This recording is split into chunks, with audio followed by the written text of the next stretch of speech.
Hi viewers, welcome to our channel. ప్రస్తుతం మనతో పాటు సీనియర్ జర్నలిస్ట్ దాము బాలా సార్ ఉన్నారు. వాడితో మాట్లాడదాం. నమస్కారం సార్. నమస్తే సార్, ఎన్టీఆర్ ఘాట్ వద్ద జూనియర్ ఎన్టీఆర్ గారి ఫ్లెక్సీల్ని అటు బాలకృష్ణ గారు తన అనుచరులకు చెప్పించి తీసేపించిన ఘటన ఇవాళ వీడియో మొత్తం కూడా సోషల్ మీడియాలో వైరల్ అవుతుంది సార్. అంటే వీళ్ళ కుటుంబంలో వివాదాలు ఉన్నాయని చెప్పేసి ఎప్పటి నుంచో చాలా ప్రచారం అయితే జరిగింది. సో ఆ వివాదాలకు ఇప్పుడు మళ్ళీ ఆజ్యం పోసినట్టు అనిపిస్తుంది. మరి ఏం చెప్తారు సార్ దీని గురించి?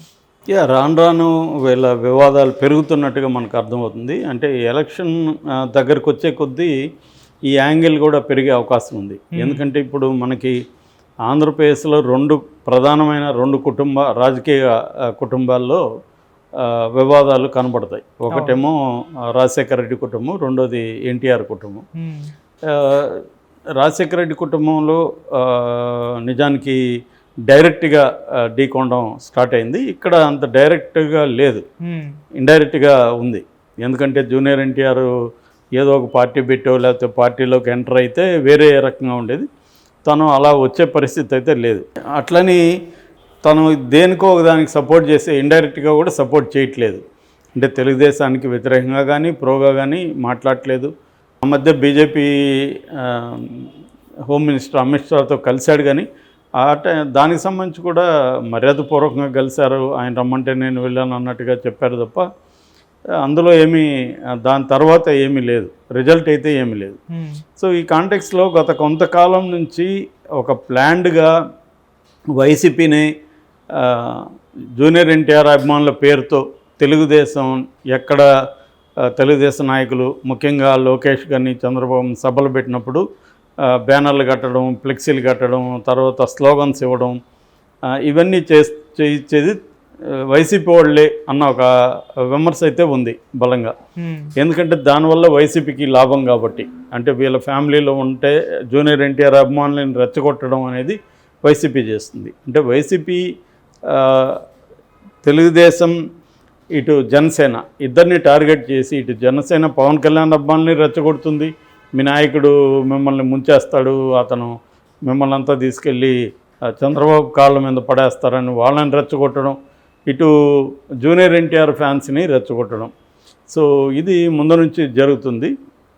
ఇప్పుడు ఏమైందంటే ఈరోజు జరిగింది ఏంటంటే మార్నింగ్ ఈరోజు ఆయన ఎన్టీఆర్ 28వ వర్ధంతి.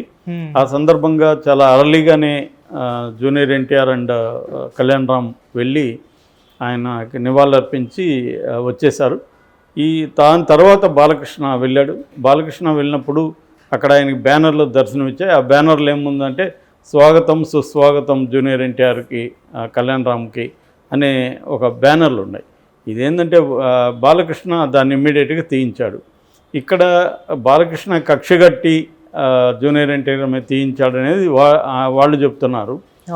బాలకృష్ణ ఫ్యాన్స్ వాళ్ళు ఏం చెప్తున్నారంటే మామూలుగా జూనియర్ ఎన్టీఆర్ ఫ్లెక్సీలు ఇక్కడ పెట్టాల్సిన అవసరం లేదు ఒకటి. రెండవది స్వాగతం సుస్వాగతం ఇదేమన్నా ఆహ్లాదకరమైన ఫంక్షనా లేకపోతే జూనియర్ ఎన్టీఆర్ ఫంక్షనా? ఇది ఒక వర్ధంతి అంటే బాధపడాల్సిన సందర్భం, ఆయన్ని తలుచుకొని ఆయనకి నివాళులు అర్పించాల్సిన సందర్భం. అటువంటి సందర్భంలో స్వాగతం సుస్వాగతం అని కట్టడం కరెక్టా అనేది మన బాలకృష్ణ ఫ్యాన్స్ పోస్టులు పెట్టి ప్రశ్నిస్తున్నారు.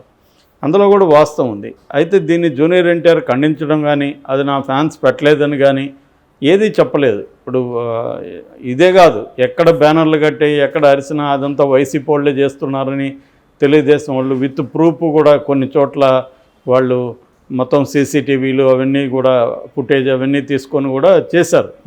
అటువంటి టైంలో కూడా మామూలుగా అయితే జూనియర్ ఎన్టీఆర్ ఖండించాలి, అది నా ఫ్యాన్స్ చేయలేదు, నాకు సంబంధం లేదు అనేదన్నా చెప్పాలి. అది చెప్పట్లేదు. అంటే అతను ఏంటంటే మౌనంగా ఉంటున్నాడు. ఒక్కోసారి మౌనం కూడా మాట్లాడుతుంది.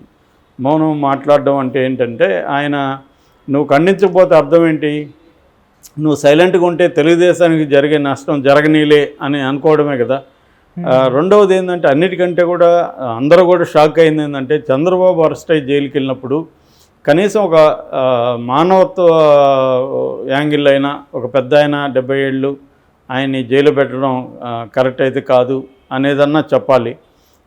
అసలు ఖండించడం కానీ పరామర్శ కానీ ఏమీ చేయలేదు. అంతకుముందు కూడా సీనియర్ ఎన్టీఆర్ శత జయంతికి పిలిచినా కూడా వెళ్ళలేదు, ఏదో ఒకసారి చెప్పి. సో ఇలాగా అతను క్లియర్గా ఏంటంటే జూనియర్ ఎన్టీఆర్ తెలుగుదేశంతో అసోసియేట్ అవ్వడం ఏ రకంగానో అతనికి ఇష్టం లేదు. దానికి అతని వైపు నుంచి ఆలోచించినప్పుడు అతను చేస్తున్నది కరెక్టా కాదంటే కరెక్టే. ఎందుకంటే అతను రాజకీయాలకి అతనికి యాస్పిరేషన్స్ ఉంటాయి. అతను వచ్చి ఇప్పుడు లోకేష్కి సెకండ్ ఫిడిల్గా పనిచేయాలి, ఓన్లీ ప్రచారం వరకు పరిమితం అవ్వాలి, అది అతనికి ఇష్టం లేదు. తనకి యాస్పిరేషన్స్ ఉంటాయి కదా. సో తనకున్న కరిష్మా కావచ్చు, తనకున్న ఫ్యాన్ ఫాలోయింగ్, దీనంతా నేనెందుకు వీళ్ళకి వాడాలి, నన్ను ఒకప్పుడు వీళ్ళు వాడుకున్న తర్వాత పెట్టేశారు అంటే ఒక దశలో జూనియర్ ఎన్టీఆర్ని తన వారసుల్లాగా చంద్రబాబు ఫోకస్ చేయడం, తీసుకురావడం అవన్నీ జరిగాయి. అయితే ఎప్పుడైతే లోకేష్ రంగంలోకి వచ్చాడో ఆటోమేటిక్గా చంద్రబాబుకున్న ప్రయారిటీ మారిపోతుంది. కొడుకుని కాదని జూనియర్ ఎన్టీఆర్ని తీసుకురాలేడు కదా. సో సహజంగానే కొడుకు ఇంపార్టెంట్ అయిపోయాడు. దానివల్ల జూనియర్ ఎన్టీఆర్ని పక్కన పెట్టాడు. ఇక్కడ ఏంటంటే ఎవరి పాయింట్ ఆఫ్ వ్యూ నుంచి చూస్తే వాళ్ళది కరెక్టే. చంద్రబాబు పాయింట్ ఆఫ్ వ్యూ నుంచి చూసుకున్నప్పుడు ఆయన కొడుకు ఇంపార్టెన్స్ ఇస్తాడు, కొడుకుని తన వారసుడిగా ప్రకటిస్తాడు. అందులో ఇది ఉంది తనకు ఉపయోగపడినప్పుడు ఎవరినైనా వాడుకుంటాడు. రాజకీయాల్లో ఇప్పుడు ఎవరిని వాడుకుంటారనేది దానికేమి ఒక వాల్యూ సిస్టమ్ ఏమి లేదు ఇవాళ. ఉపయోగం ఉంటే వాడుకుంటారు, ఉపయోగం లేనప్పుడు పక్కన పడేస్తారు. సో అది అందరూ చేసే పని. చంద్రబాబు ఒకటే కాదు, జగన్ అయినా చేస్తాడు, కేసీఆర్ అయినా చేస్తాడు, ఎవరైనా చేసే పని అది. సో దీంట్లో ఇప్పుడు మనం రాజకీయాల్లో విలువలు లేవని మాట్లాడుకోవడం అది కామెడీ అవుతుంది. ఎందుకంటే రాజకీయాలకి విలువలకి సంబంధం లేదు, అదొకటి. సో కానీ ఈయన పరిస్థితి ఏంటి, తను ఈ రోల్కి పరిమితమై పనిచేయదలుచుకోలేదు, అందువల్ల క్లియర్గా దూరం అయిపోయాడు. కానీ ఇక్కడ ఏమవుతుందంటే బాలకృష్ణ ఎన్టీఆర్, ఒకప్పుడు బాలకృష్ణ ఎన్టీఆర్తో బాగా సఖ్యతగా ఉండేవాడు, ఎన్టీఆర్ కూడా మా బాబాయ్ అంటూ చాలా ఇదిగా క్లోజ్గా ఉండేవాడు. అలాంటిది గ్యాప్ బాగా వాళ్ళ మధ్య కూడా పెరిగిపోయింది. ఈ పెరిగిపోవడంతో బాలకృష్ణ మామూలుగా ఏంటంటే బాలకృష్ణకి లౌకింగ్ కానీ పొలిటికల్గా ఎలా ఉండాలి అదేం తెలియదు. ఆయన ఓపెన్గా ఎలా లోపల అనుకుంటే అలాగ అనేయడం ఆయన నేచర్.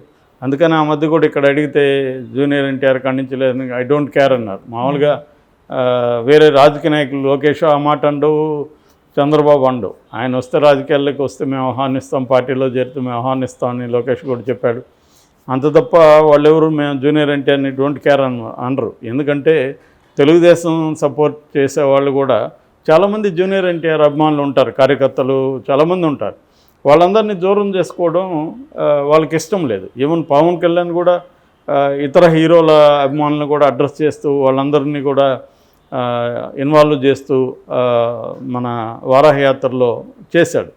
ఎందుకంటే ఖచ్చితంగా ఒక హీరోకి ఖచ్చితంగా ఒక అభిమాన వర్గం అంటూ ఉంటుంది, వాళ్ళు చాలా యాక్టివ్గా ఉంటారు.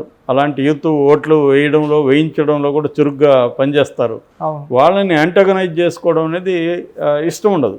కానీ బాలకృష్ణకి అవన్నీ ఆలోచించాడు. ఆయన చాలాసార్లు ఇంపల్సివ్గా ఉంటాడు, తనకేమనిపిస్తుంది మాట్లాడు. అలాగే ఆయనకి అది చూడగానే బ్యానర్స్ ఆ టైంలో కోపం వచ్చింది, తీపిచ్చాడు. సో దీన్ని ఇప్పుడు ఏమంటే కొడాలి నాన్న లాంటి వాళ్ళు సీరియస్గా రియాక్ట్ అయ్యారు. ఇతను బాలకృష్ణ వాళ్ళ నాన్న చనిపోయినప్పుడు కూడా ఏమీ స్పందించలేదు, చంద్రబాబు చంపేశాడు, ఆయన్ని మానసిక వేదనకు గురి చేసే చంపేశారు, అప్పుడు బాలకృష్ణ అలాగే చేశాడు, ఇప్పుడు జూనియర్ ఎన్టీఆర్ని కూడా అలాగే చేయడానికి బాలకృష్ణ నిర్ణయించుకున్నాడు. అయినా అప్పటి ఎన్టీఆర్ కాదు జూనియర్ ఎన్టీఆర్. సో బాలకృష్ణలో 100 మంది వచ్చినా జూనియర్ ఎన్టీఆర్ వెంట్రుకు పెరగలేడని అతను అక్కడ మాట్లాడాడు. చాలామంది ఇప్పుడు junior NTR fans versus Balakrishna fans ఒక battle, social media battle start అయిపోయింది ఆల్రెడీ. సో ఇది నిజానికి తెలుగుదేశానికి కొంత ఇబ్బందికరమని చెప్పచ్చు. ఎందుకంటే ఇప్పుడు వీళ్ళు జగన్ ఫ్యామిలీలో వచ్చిన రిఫ్ట్ ఏదైతే ఉందో దాన్ని తమ పొలిటికల్గా వాడుకుందామని తెలుగుదేశం ప్లాన్ చేస్తుంది.